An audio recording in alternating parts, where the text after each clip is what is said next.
公子，夫人叫您吃饭呢。公子，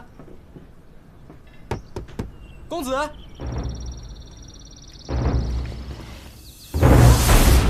人呐！来人呐！不好了，公子他来人呐！不好了！我的儿啊！你死得太冤呐！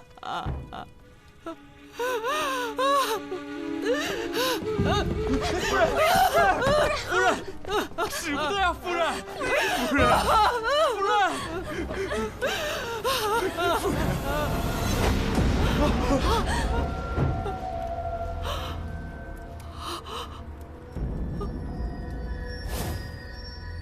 这是公子的衣服，怎么会落下来呢？天哪！儿啊！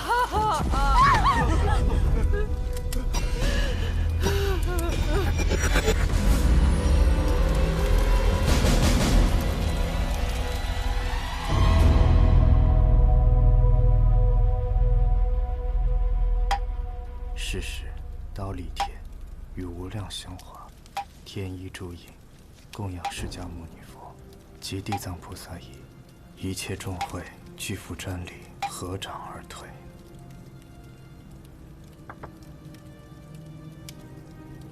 夫人宽心，小僧已为杜公子诵经超度，公子当以往生极乐。待贫僧去点上香烛。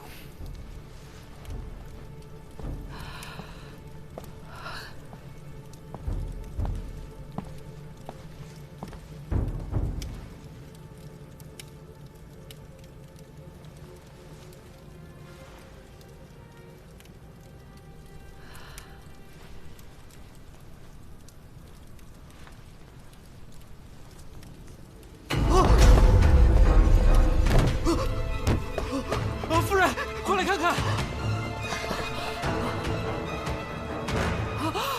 人，夫人，夫人！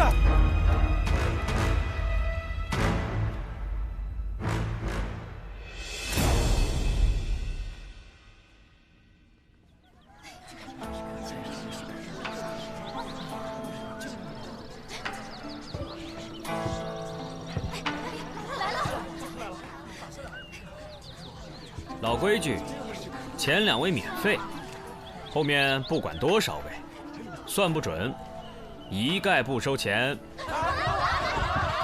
这位姑娘请坐。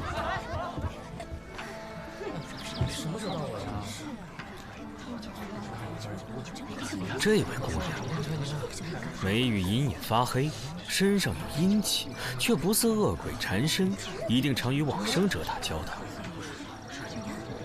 可否借我手一看呢？到底准不准？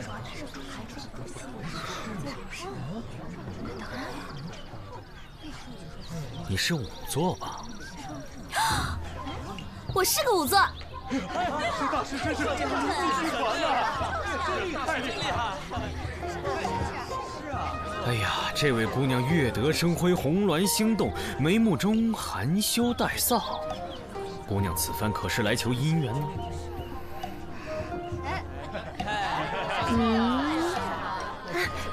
这件事情只有我跟家父知道，从未向人提及。您是怎么知道的？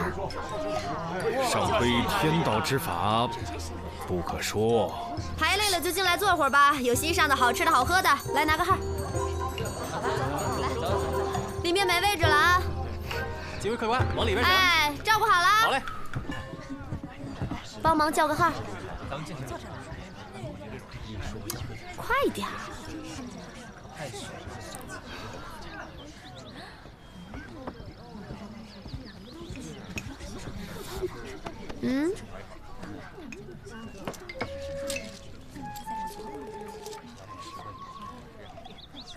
下一个。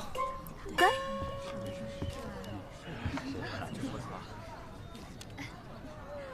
先生，帮我打一卦吧。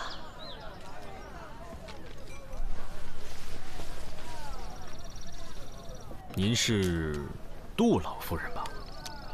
是。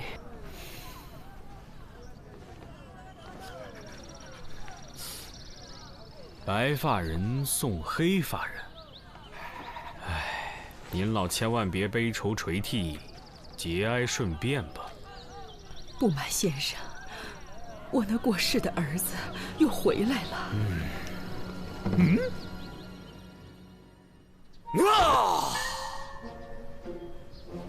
少妇玉女收摄不详，登山拾猎佩戴印章。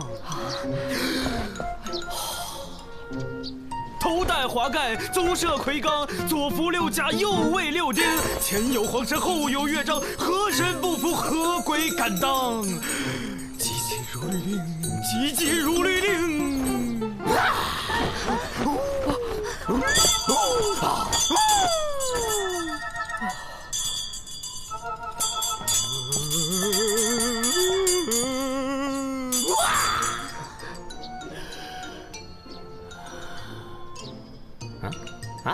什么？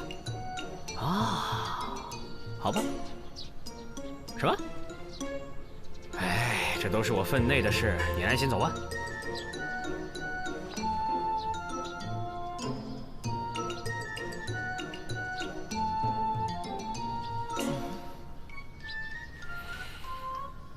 就是这样了。就是哪样了？就是这样了。就是这样了。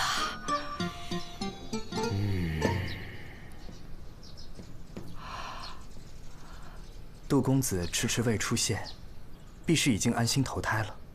夫人，这是好事啊。哦，阿弥陀佛，还不快给大师拿酬劳！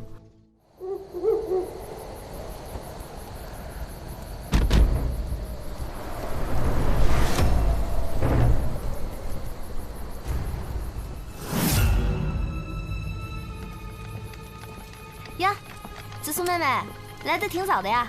紫苏姑娘，你骑马来的？我来的时候他就在这儿了，我看他一直在这徘徊。我猜，死者应该是他的主人，尸体就在后面。啊！死者的身份确认了吗？死者叫李牧，跟那个杜成一样，今年同是考生，而且都中了解元。紫苏，我看一下。我们在死者身上发现一块绢帛，上书2句血诗。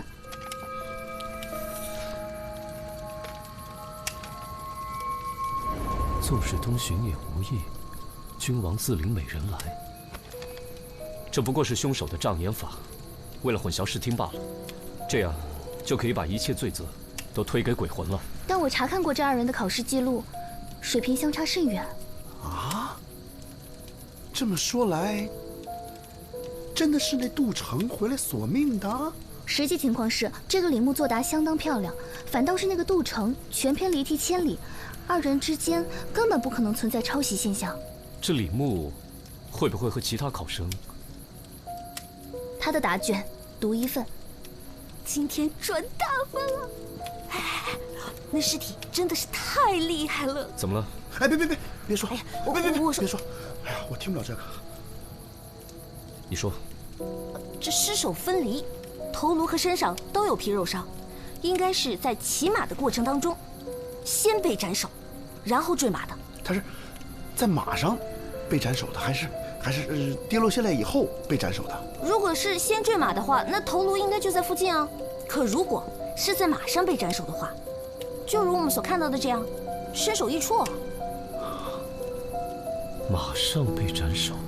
从伤口的擦伤程度来看，这马奔跑的速度应该相当的快。在那个速度下，若想偷袭得手，出刀的力量、速度和准头缺一不可。凶手必是江湖上1等1的高手。你想啊，死者的头颅。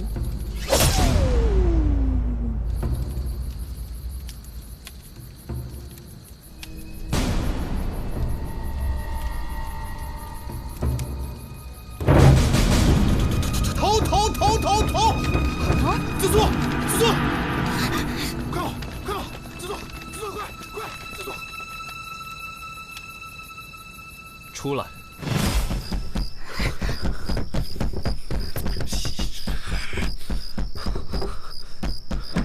大晚上的不请自来，什么意思？你千万别怕啊！有我呢！我告诉你啊，所有的鬼都怕我，放心好了。怎么了，你们两个？我真见鬼了！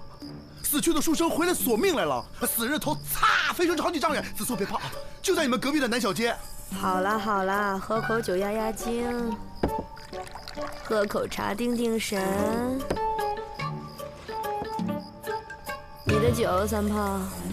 紫苏妹妹，你的茶。我去睡了，走的时候把门带上。干嘛？贪收费。知道了。这茶，一杯茶，一杯酒啊。四娘，你家的茶好辣。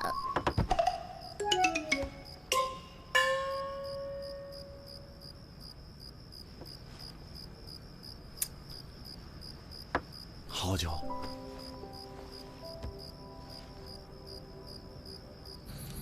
出来！小的是李牧家的家丁。今天夜里，你可有发现什么异常没有？小的早就伺候公子睡了，可是后半夜听到公子的房间里有响动，接着公子就跑出门，径直走到马圈，骑着马就冲出去了。公子好像魔怔了一样，小的还听他不停地喊着什么“冤魂索命啊”。公子真的是被恶鬼缠身了。你家附近就只有这一条小路吗？啊！你在上面干嘛？你管我？我登高望远，思路比较开阔。我问你，死者生前可与同住宣阳坊的杜成认识？我们家公子跟杜成是同窗，曾经拜在一个先生门下，不过这也都是3年前的事儿了。那这3年间，他们之间来往的多吗？以前时常一起吟诗作对，后来也不知道咋回事，来往就不多了。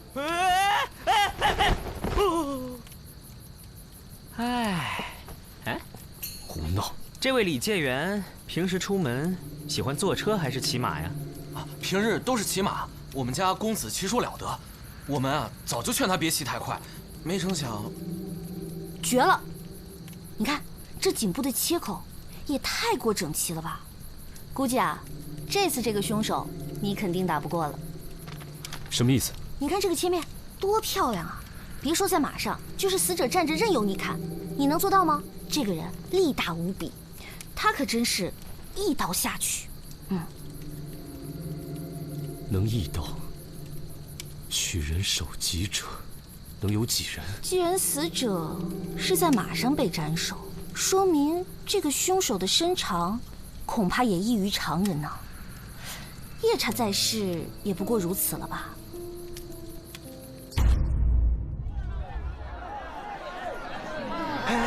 听说没有？那个骆驼上吊不成了，昨天晚上黄昏索命，杀了介元李牧，还把人头给割了。哎呦，还有这事儿！不止如此，还留了一首血诗呢。纵使东巡也无益，君王自领美人来。君王就是考官呐，美人就是李牧，意思是李牧会领考官，舞弊。阿布，小二，来壶花茶。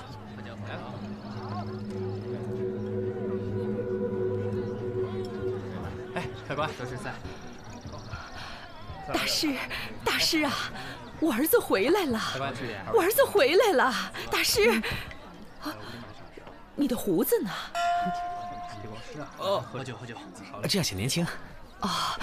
大师啊，昨天晚上他们说我儿子回来索命杀人，一定是谣传。您明明劝他投胎去了。哎呀，真是谢谢您啊！我知道您不便说，点头摇头即可。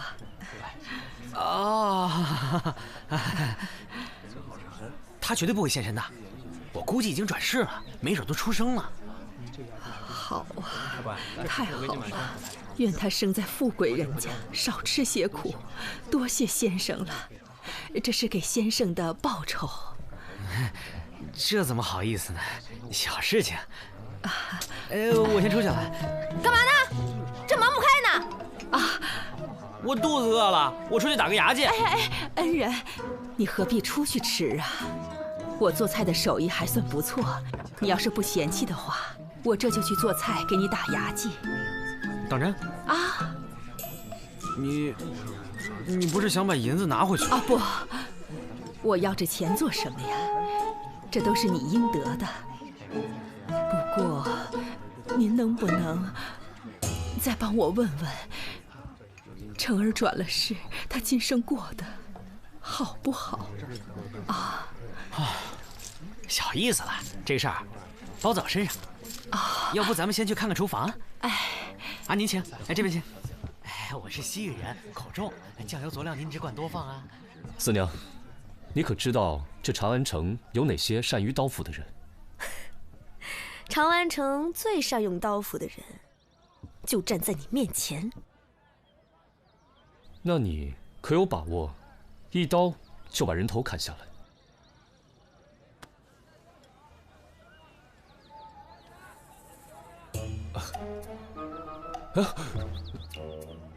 干什么？我就是让你看看，我这是吹弹可破的肌肤，还是硬邦邦的铁疙瘩。我要是能一刀斩断人头，我就去刑场了。我还在这儿干嘛？刚才已经都打探过了。昨天夜里长安城里那几个刽子手都在一起喝酒，在畅谈那个如何能让人死得更愉悦。四娘，最近长安城里有没有什么外来的能人异士啊？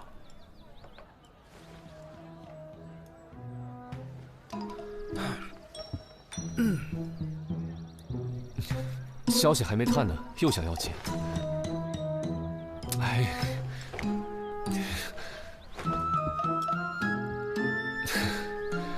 好吧。老板娘，有黄酒吗？我腌肉用。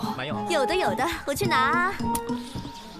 老大，我们就不应该来，不应该带钱来。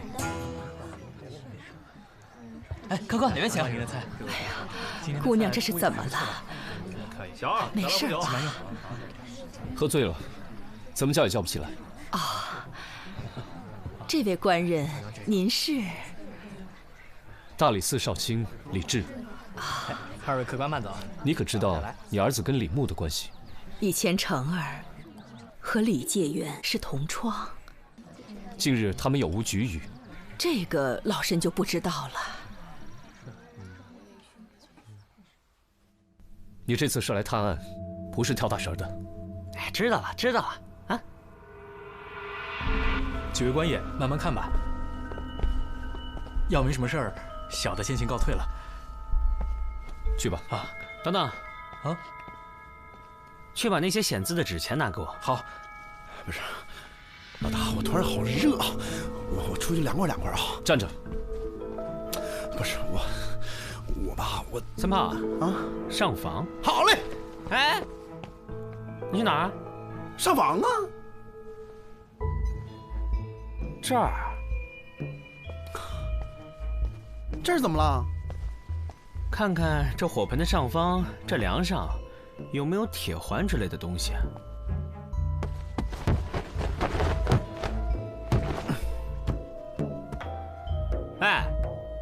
怎么样？有灰。说正经的。有铁环。确实有个铁环。你咋知道的？铁环？这就没错了。窦成的衣服应该是用丝线吊起来，然后从上面的铁环固定，丝线断了，衣服自然就会掉到这个火盆里。官爷，纸钱来了。这个纸钱上是不是还残留着乳臭味啊？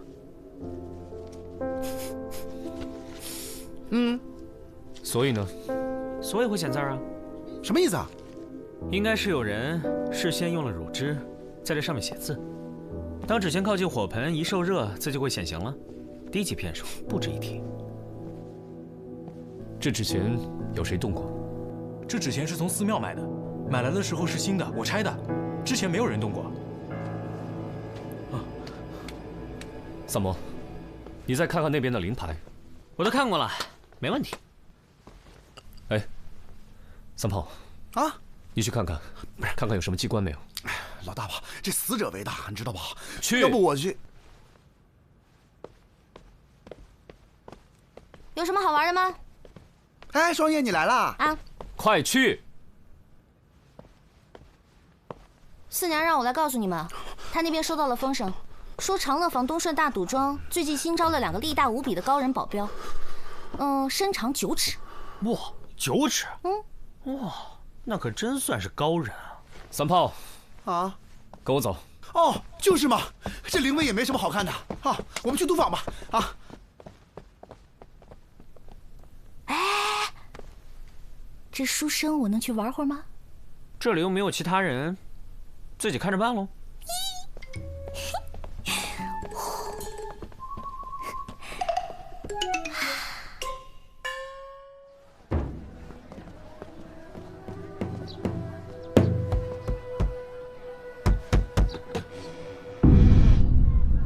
搞啥子嘞？我们是大理寺的，听说贵赌庄新来了2个西域保镖，请二位出来相见。哎，你敢让我们老大吃闭门羹？你什么意思啊你？三炮，上！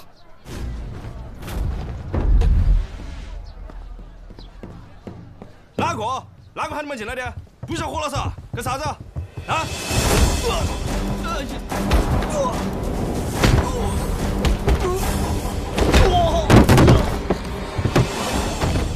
使不得，使不得！官人手下留情啊！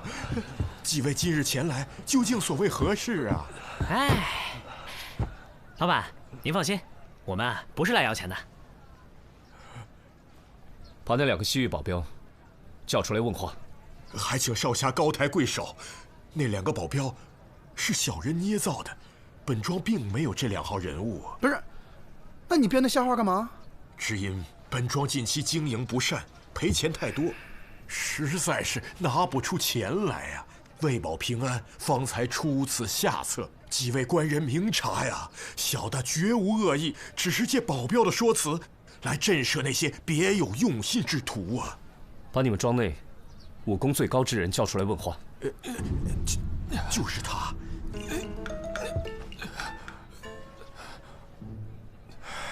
你之前拿杜城和李牧开赌盘，押错注才输得那么惨，难道开盘前没有跟那杜李2人联系好吗？哎呀，官人们呐，这次小的是当真没有联系过那2人。但我在开局前呢，把2人的诗作找来对比，确认了杜城的才华远非李牧所能及，所以我就特地做了一番挑选，在李牧的作品中差中选优，杜城的作品中呢就优中选差，然后供投注者对比参看。所以，你误导赌客们投注李牧，却没想到李牧会中解元。是啊，谁料到那李牧竟然事先买通了考官，提前得到了考题。那李牧为了铲除劲敌杜城，就假作好意，告诉了杜城错误的题目，那杜城才遗憾落选呢。我问你，你当真觉得，如果凭实力的话，杜城能赢过李牧？小的以性命担保，那杜城才华盖世，李牧绝非对手。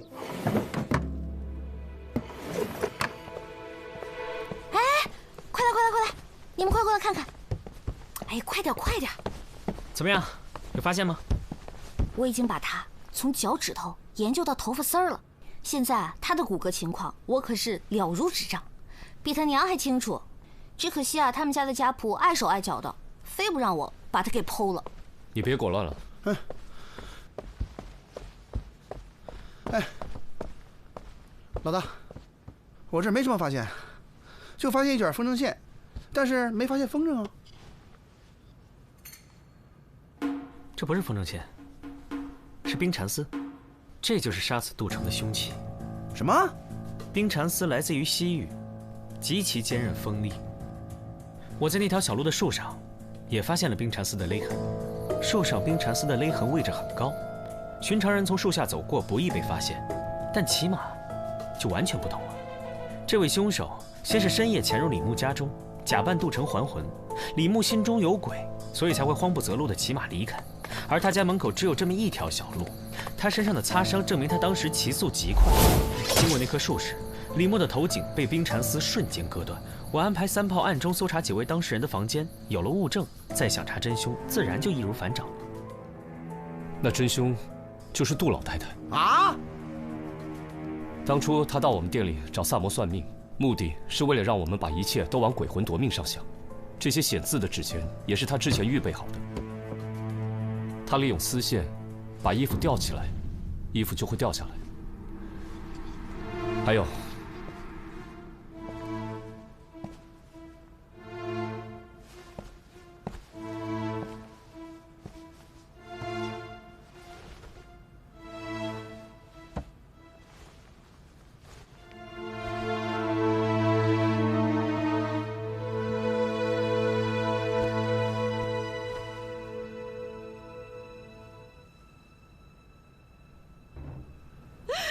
让我随你去了吧！我还活着干什么呀？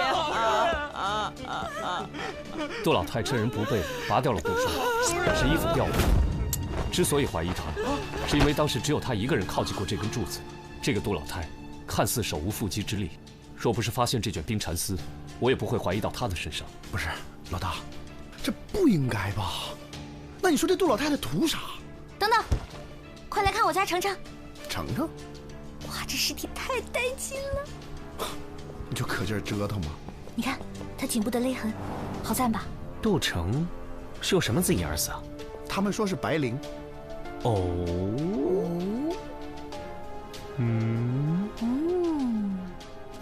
咋了？难道死因有变？杜成不是自缢而亡，而是死于他杀。他的脖子上叠了2层伤痕，位置相同，所以不易被人察觉。仔细看，会有细微差别，一条是粗糙的麻绳，一条是齐整的白绫。我感觉这是一起连环杀人案。那个杜老太太怎会杀自己儿子？老大，你又说错了。三炮啊，再去查一下2个死者之间的关系。好嘞。哎，我让你去了吗？去吗？去吧。去。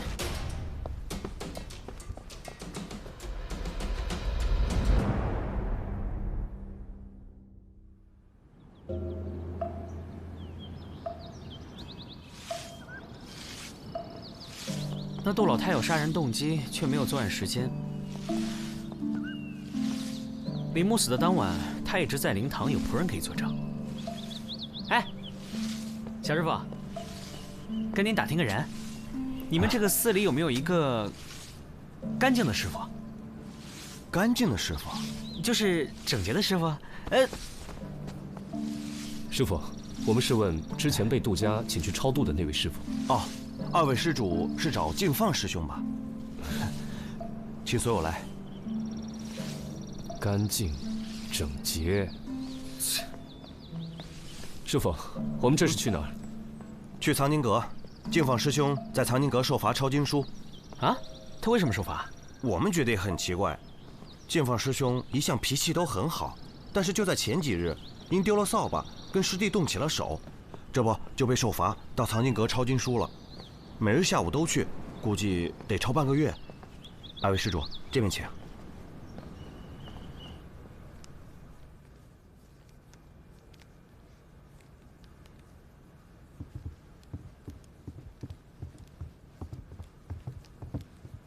师兄，有2位施主求见，请。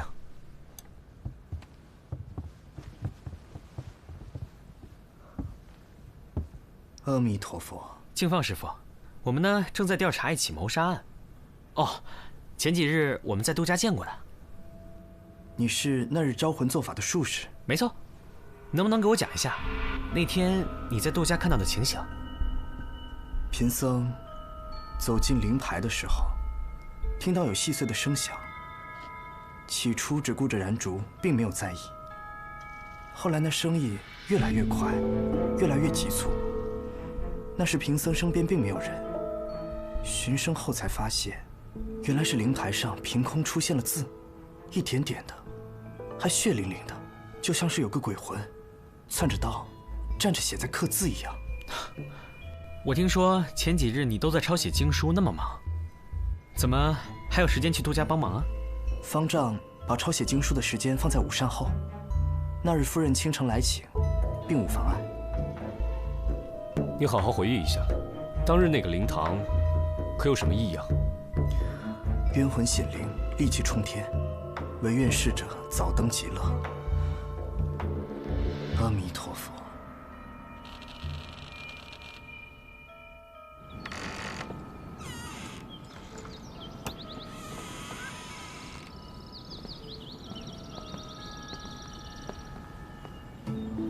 告辞。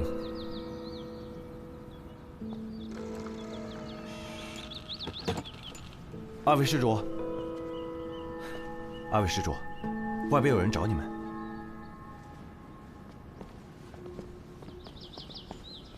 总之，李牧的书童告诉我，3年前有个教书先生家境贫寒，为了补贴家用，便答应和杜李二人共同应试，为其舞弊。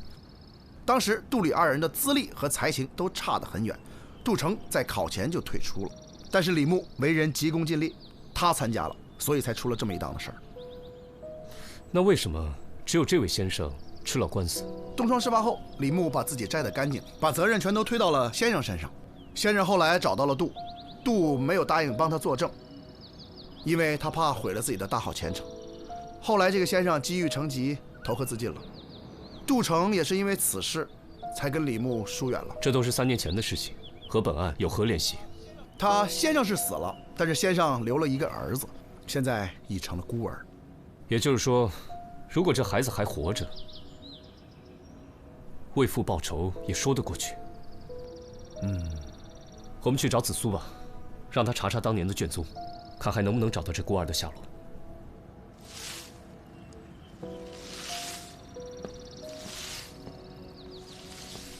小师傅，我想打听一下，你还记不记得净放师傅那天跟你打架，伤到哪儿了？脸上和手上都有，不知道身上有没有。那是抓伤呢，还是淤伤？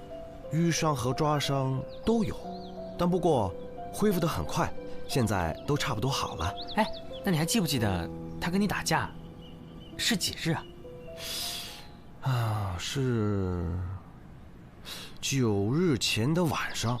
净放师傅来这寺里多久了？哦，我来这儿有2年了。师兄比我早来1年左右。多谢。哎，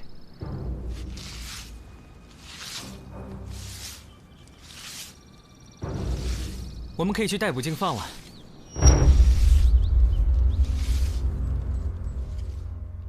回来了，黄三炮立下了汗马功劳。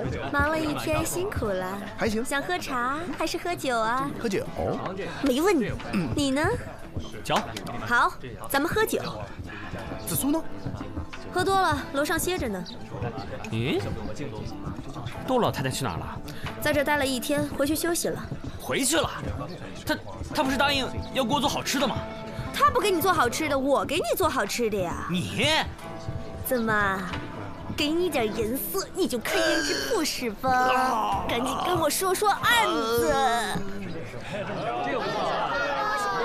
包子，卖包看看。从线索倒推，净放就是教书先生的姑子，也正是他杀了杜成和李介元，目的呢，当然是为父报仇。为什么？你没有把过程告诉我们呀？跟不上你的节奏啊？为什么？首先呢，我观察到，净放在抄经书的时候是一个左撇子，而藏经阁的大门呢是双开大门，需要用2只手的手掌同时给门打开。但是净放师傅不是，而是选择了用右手推开右门，再用右手推开左门。这是为什么呢？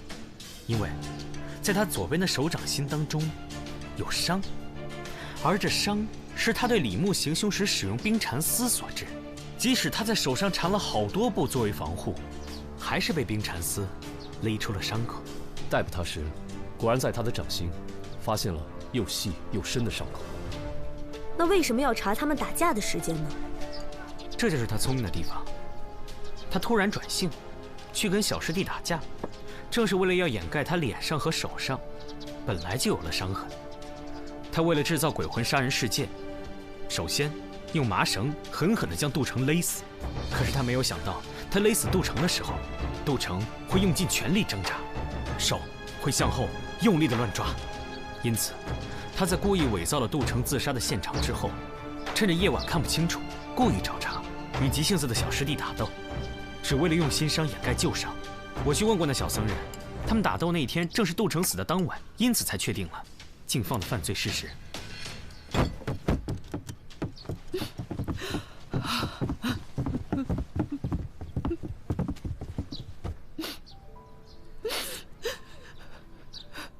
你刚才说，我儿子不是自杀，而是他杀。我的儿啊！如此说来，这一切都是敬放设计好的。敬放被抓时，承认早前李牧曾去寺庙祈愿，希望能中戒愿。敬放便看准时机，挑拨他除掉劲敌杜城。至于那纸钱，本来就是从寺庙当中取回来的，一定是敬放之前做了手脚。至于灵位，应该是他事先备了一块涂了当归、雄黄与奇楠酒的牌子，点上香烛，奇楠酒遇热挥发，奇楠粉与当归和雄黄发生反应，灵牌变色。不过，我还有个问题没想明白。可是案件到这里，思路清晰，证据确凿，还有什么问题吗？敬放当时不在场，那他是如何操纵衣物，使之落入火盆当中的呢？是我。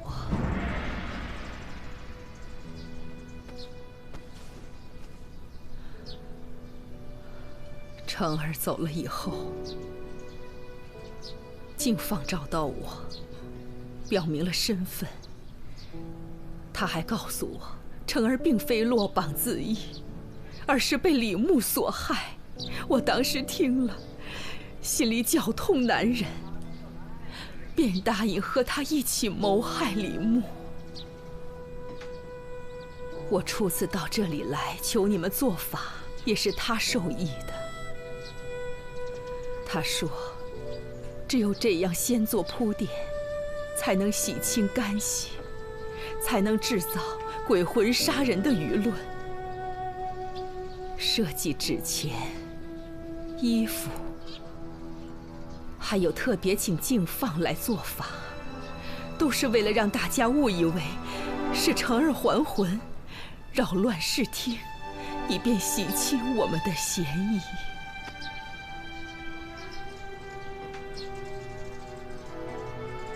杜老夫人，请你跟我走吧。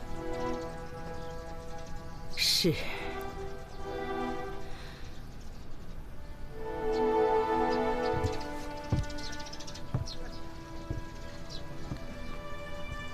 这坛酒送给紫苏姑娘。杜老太太，紫苏姑娘不能喝酒，她昨晚喝了一口，到现在都没醒呢。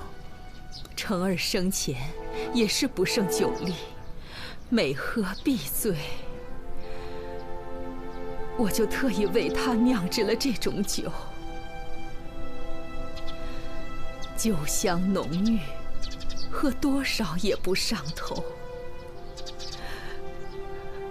可成儿还是没命喝它了。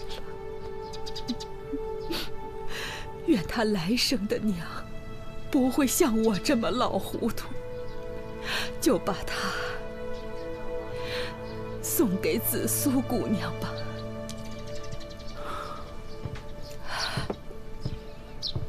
等等，他有苦衷，又是从犯，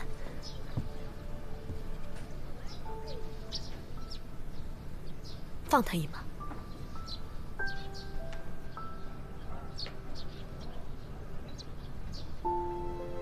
他若以合谋论处，难逃死刑，但他也是受人所骗，或许可以从轻处置。理智，姑娘，费心了。重判也好，轻处也罢，终不过是拖着这把老骨头了此残生而已。